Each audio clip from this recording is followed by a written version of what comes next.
9 ผักที่ไม่ควรรับประทานดิบโดยเด็ดขาดเสี่ยงอันตรายต่อสุขภาพและสามารถเป็นโรคได้ในอนาคตนายโอลิแชร์ออนพรีเซนต์สวัสดีครับสำหรับใครที่เข้ามารับชมแล้วก็อย่าลืมกดแชร์กดไลค์กด Subscribe และกระดิ่งแจ้งเตือนด้วยนะครับคุณจะไม่พลาดวิดีโอคลิปใหม่ๆในครั้งต่อไปเอาแหละไปรับชมกันเลยครับ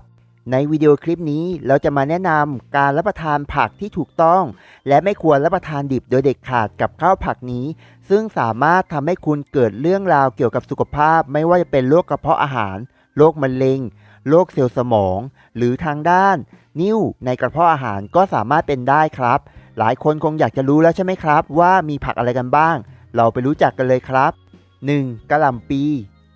2. ดอกกะหล่ำ 3. มอคโคลี่